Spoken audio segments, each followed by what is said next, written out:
बिस्मिल्लाहिर्रहमानिर्रहीम। अस्सलाम वालेकुम नादरीन, आप यूट्यूब चैनल देख रहे हैं। मैं इमरान खान हूँ। बहावल नगर वाला जो वाक़या है वो सबल नहीं रहा, यानी इसको डाउन करने की कोशिश की जा रही है लेकिन ये डाउन हो नहीं रहा। हर कोई इस पे बात कर रहा है। आज ईद के दूसरे दिन जितने लोग मिले वो तमाम इसी वाक़े के बारे में पूछ रहे थे।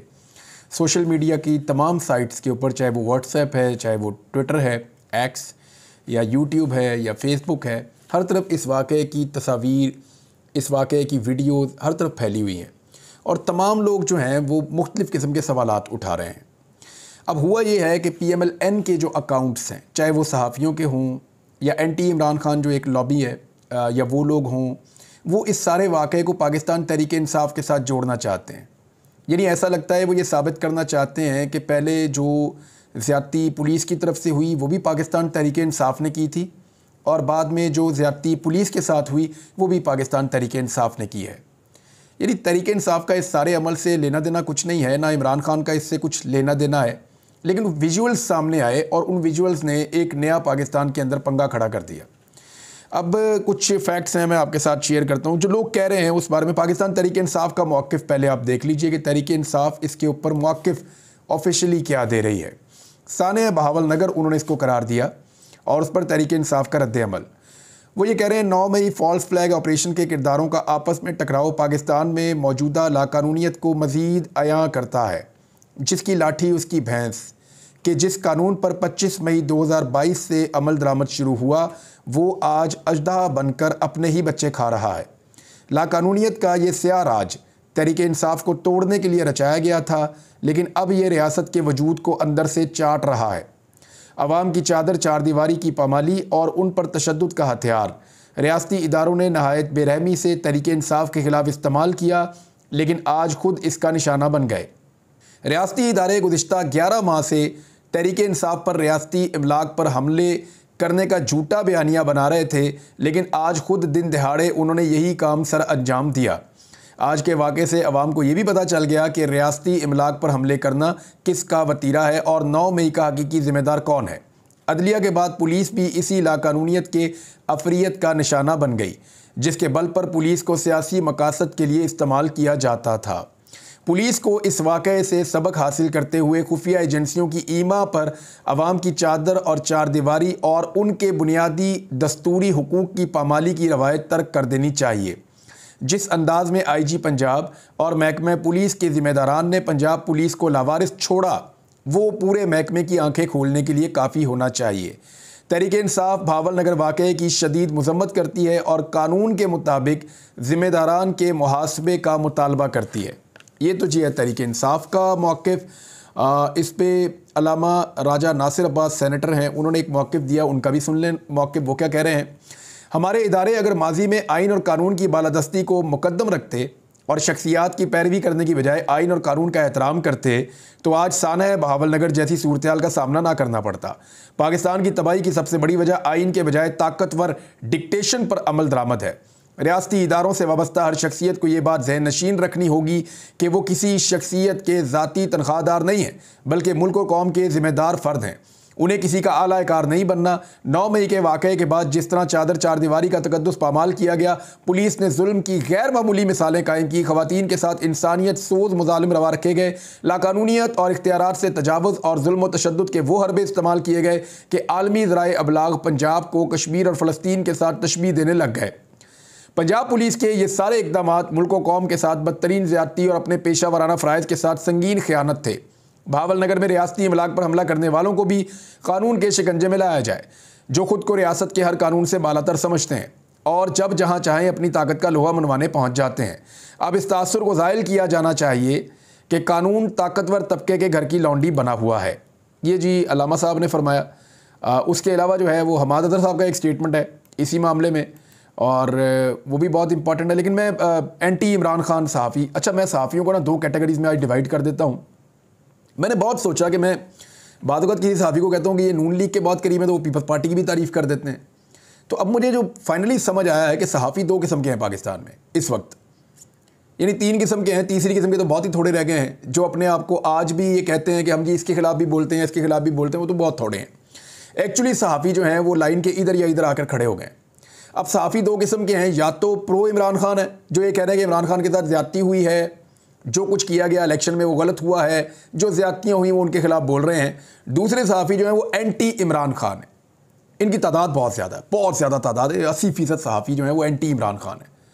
जैसे अवाम की 80% अक्सरियत जो है वो प्रो इमरान खान है, जो सहाफ़ी हैं उनकी 80% अक्सरियत जो है वो एंटी इमरान खान है। ये मैं मेन लोगों की बात कर रहा हूँ, वर्कर सहाफ़ियों की बात नहीं कर रहा। जो हमारे आम वर्कर सहाफ़ी हैं उनकी सोच मुख्तलिफ है। मैं मेन लोगों की बात कर रहा हूँ जो असर रसूख रखते हैं, जो लिखने वाले हैं या बोलने वाले हैं। तो अब जो है वो इमरान खान साहब के एंटी जो सहाफ़ी हैं वो भी ये मौक़िफ़ उठा। उमर चीमा साहब का मौक़िफ़ पहले आप देख लीजिए। उमर चीमा साहब ने इस पर क्या फ़रमाया। उन्होंने कहा, पहला ट्वीट उनका ये है कि फ़ौज की जहनीत इदारे से ज़्यादा एक कबीले वाली हो गई है, जिसके किसी फ़र्द पर हमले की सूरत में पूरा कबीला हमला आवर होता है। ये वाक़या फ़ौज के लिए नेक नामी का सबब नहीं होगा। इस पर कबीले की तरफ से सरेआम माफ़ी आनी चाहिए। ये उमर चीमा साहब कह रहे हैं जी। उमर चीमा साहब ने एक और ट्वीट किया, एंटी इमरान सहाफ़ी हैं। भावलनगर वाक़या में फ़ौज और पुलिस क़यादत नाकाम हुई। जो वीडियो ज़ेरे गर्दिश हैं, इससे फ़ौज का किरदार एक गासिब और पुलिस का किरदार एक बुज़दिल फ़ोर्स के तौर पर नुमाया हुआ है। अभी भी वक्त है कि फ़ौज की आला क़यादत की तरफ से इस वाक़े पर माज़रत आए और मुलव्वस अफराद के ख़िलाफ़ कार्रवाई हो। ये जी उमर चीमा साहब का स्टेटमेंट है। तो नाज़रीन, हमाद अज़हर ने भी एक स्टेटमेंट दिया है। पाकिस्तान तहरीक इंसाफ पंजाब के सदर हैं। वो ये कह रहे हैं कि पुलिस के अपने महकमे के अंदर और आम मुआशरे में अब IG पंजाब के पल्ले कख नहीं रह गया। अब मौसूफ अपनी वर्दी पर तारे लगाकर दफ्तर में बैठे रहें और आवाम पर जुल्म, नाइंसाफ़ी और ताकतवर लोगों की चापलूसी करके जो तमगा हासिल किया है उसके साथ सेल्फियाँ बनाते रहें। इसके अलावा उसके पास कुछ नहीं बचा। बात तो ठीक है, IG बेचारा के पल्ले क्या बचा है। ये वही IG है जिसने मेरे ऊपर भी तौहीने IG का एक मुकदमा करवा दिया था। FIA में एक मुकदमा मेरे ऊपर हुआ। मुझे जब बुलाया गया तो मैं हैरान ही रह गया। ये तौहीने IG जनाब आपने किए, एक सवाल उठाने पे, एक बात करने पे, एक ट्वीट को रीट्वीट करने पे सिर्फ मेरे ऊपर मुकदमा कर दिया किसने, IG पंजाब ने तौहीने IG का। उस वक्त एक रीट्वीट के ऊपर इसको तौहीने IG नज़र आ रही थी। अब किधर है वो IG? उस वक्त तो बहुत छलांगे मार रहे थे और मेरे ऊपर मुकदमा करवा दिया था। देखिए एक्चुअली ये हुआ क्या, इसके ऊपर बात करने से पहले और मौक़िफ़ भी है लोगों का, वो भी मैं सुनवा सकता हूँ। यानी एक वाक़या याद दिलाया मेरे एक दोस्त ने और उन्होंने बताया कि आपको याद है 2009 में भी ऐसा एक वाक़या हुआ था। तो वो वाक़या फिर मैंने उनसे जब पूछा तो उन्होंने मुझे जो तहरीर लिख कर भेजी, मैं आपको पढ़ के सुना देता हूँ। और ये फिर मैंने उसको रिव्यू किया तो एग्जैक्टली यही वाक़या हुआ था। मैं उस वक्त रिपोर्टिंग करता था। 2009 में परवेज़ राठौर CCPO लाहौर थे। लिबर्टी चौक पर उस वक्त के DG रेंजर्स की फैमिली की गाड़ी को खलील कांस्टेबल ने पार्किंग में गाड़ी पार्क करने को कहा तो स्क्वाड रेंजर वालों ने उस पर तशद्दुद किया। यानी उसने कहा कि पार्किंग में लगाएं गाड़ी, तो पुलिस वाले ने कहा, तो फिर उसके ऊपर टॉर्चर किया स्क्वाड के लोगों ने और उसे उठाकर अपने हेडक्वार्टर ले गए। परवेज़ राठौर CCPO लाहौर ने फौरी जवाबी कार्रवाई में रेंजर का एक सब इंस्पेक्टर और 2 जवान उनके हेडक्वार्टर के पास से उठवा लिए। जब वो गाड़ी वापस निकली तो उन्होंने वो गिरफ्तार कर लिए। पुलिस ने पर्चा काट दिया। रेंजर्स वाले सर्वर रोड इकट्ठे हुए तो परवेज़ राठौर CCPO लाहौर ने वो भी डट गए और पुलिस लाइन से फौरी तौर पे मजीद फोर्स सर्वर रोड भिजवा दी। मीडिया को प्रेस कॉन्फ्रेंस उन्होंने की और वो प्रेस कॉन्फ्रेंस मैंने देखी भी है, मुझे अच्छी तरह याद है। बल्कि मैंने उसको निकाल कर दोबारा देखा कि कहीं कोई खबर गलत ना हो जाए। तो मीडिया को प्रेस कॉन्फ्रेंस की, यहाँ तक कि इनके बड़ों और गवर्नमेंट को इन्वॉल्व होना पड़ा। मुज़ाकरात हुए। पहले रेंजर ने खलील कांस्टेबल को वापस हवाले किया, फिर रेंजर्स के बंदे उनको मिल गए और पर्चा डिस्चार्ज किया गया। और यानी ये चीज़ें आज भी यूट्यूब के ऊपर मौजूद हैं। मामला ये है कि चीज़ों को इज़्ज़त के साथ भी किया जा सकता है, लेकिन मर्ज़ी है मौजूदा IG की और जिस तरीके से ये चीज़ें हैंडल हुई। अभी दूसरी तरफ की कहानी नहीं पता। कुछ लोग ये कह रहे हैं कि पहले पुलिस वालों ने वहाँ कुछ बहुत ज़्यादा मार कुटाई की है, वो बंदे भी अस्पताल में हैं। और जो एक प्रेस रिलीज़ कल मैं पढ़ रहा था उसमें तो ये लिखा हुआ था कि पाक फ़ौज के लोग भी ज़ख्मी हैं, फ़ौजी भी ज़ख्मी हैं। तो उस तरफ से अभी तक कोई विजुअल सामने नहीं आए, कोई ऐसी चीज़ें सामने हम देखना भी नहीं चाहते।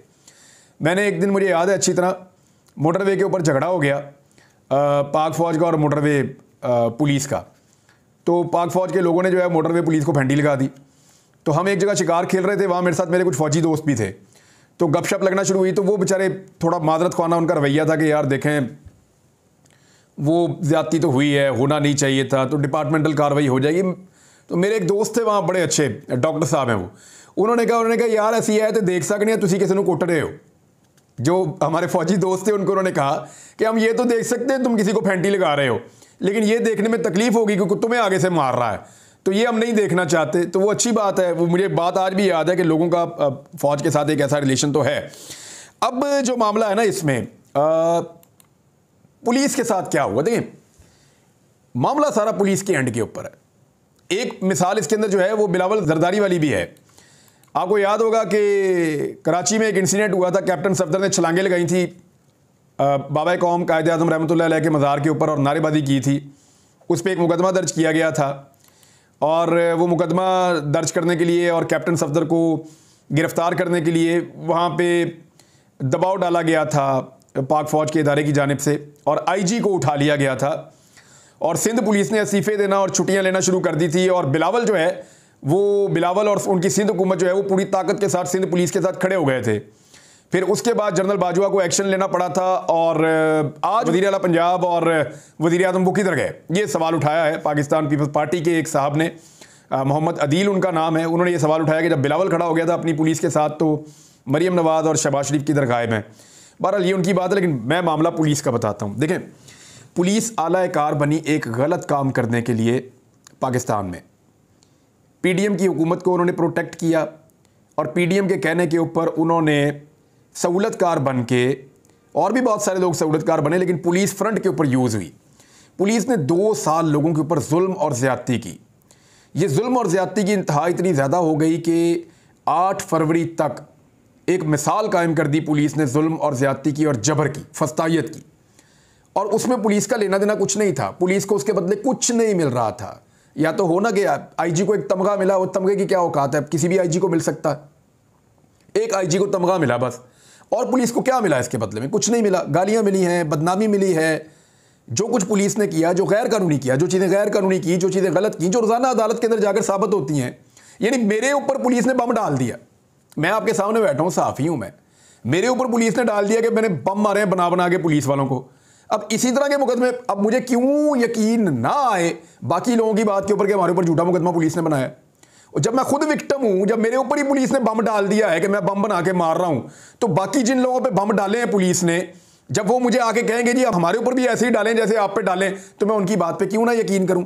तो इस तरह पुलिस ने अपनी इज्जत जो रही सही थी वो अवाम की नज़रों में ख़राब की है। पुलिस को ये सोचना होगा कि क्या उन्होंने इसी तरह अपनी इज्जत ख़राब करनी है। उनके आईजी ने तो फैसला कर लिया है कि वो इससे बड़ी सीट उसको मिल नहीं सकती, वो इस सीट के ऊपर मैक्सिमम टाइम तक रहना चाहता है, मेडल उसको मिल गया है, उसका क्या जाएगा, वो रिटायर होकर घर चला जाएगा। वो परवेज राठौर की तरह तो नहीं हो सकता या किसी और आईजी की तरह तो नहीं हो सकता। अब ये जो आईजी की कमज़ोरी है या आईजी की जो मजबूरियां हैं, इनकी वजह से अगर पुलिस का मोराल डाउन जाए या पुलिस की बदनामी हो तो ये पुलिस के सोचने की बात है। मेरे ख्याल में इदारों को ये चाहिए, इदारों में बैठे हुए जो बड़े लोग हैं उनको ये चाहिए, चाहे वो फ़ौज का इदारा है चाहे वो पुलिस का इदारा है, कि वो इस मामले के ऊपर इस तरह मट्टी डाल के इसको ख़त्म नहीं कर सकते। बाकायदा इसके अंदर इंसाफ होना चाहिए और इसके अंदर जिन्होंने गलत किया उनका एहतसाब भी होना चाहिए कि जी ये गलत हुआ, ये ठीक किया। जहाँ पुलिस ने गलत किया पुलिस को सज़ा मिलनी चाहिए, जहाँ पे पुलिस के साथ ज़्यादती हुई वहाँ पे दूसरे फरीक को सज़ा मिलनी चाहिए। होना तो यही चाहिए और इसके ऊपर इंस्टीट्यूशन को आगे बढ़ना चाहिए, इससे कोई छोटा नहीं हो जाता। नाज़रीन, टिकटॉक मेरी नज़र से गुजर रहे थे, एक बड़ा अजीबोगरीब टिकटॉक मैंने अभी देखा है। उसमें पता चला है कि मरीम नवाज़ 500 रुपये वाला सूट पहनती हैं। यानी मैं तो हैरान ही हो गया हूँ, 500 रुपये वाला सूट, तो 500 में तो बच्चे की निकर भी नहीं आती है आजकल। आप बाज़ार में जाकर देख लें, जो टी शर्ट और निकर पहनने वाले बच्चे हैं उनका वो छोटा सा सूट जो होता है वो 500 का आजकल नहीं मिलता। ये किस दुनिया में रहते हैं, ये कहाँ से आ गए हैं ये लोग। यानी ऐसी बात करते हैं, बंदा सर पकड़ के बैठ जाता है कि 500-600 वाला सूट मरीम नवाज़ पहनती है। फॉर गॉड सेक यार, ओ खुदा दा ना लवो, 500-600 वाला सूट है, यानी इतनी तो सिलाई नहीं होती है आजकल सूट की। 1000 रुपये से ऊपर तो दर्जी आजकल सिलाई ले रहा है। तो ये 500-600 वाला सूट कौन सा है जो मरीम नवाज़ पहनती है? किसी भी दुकान पे चले जाएं इतने का तो सूट ही नहीं मिलता मेरे ख्याल में। तो बहुत ही अजीब अजीब बातें कर रहे हैं टिकटॉक के ऊपर। वफादारी के चक्कर में ना, टिकटॉक बनाने के चक्कर में इन्होंने बेड़ा गर्क कर दिया।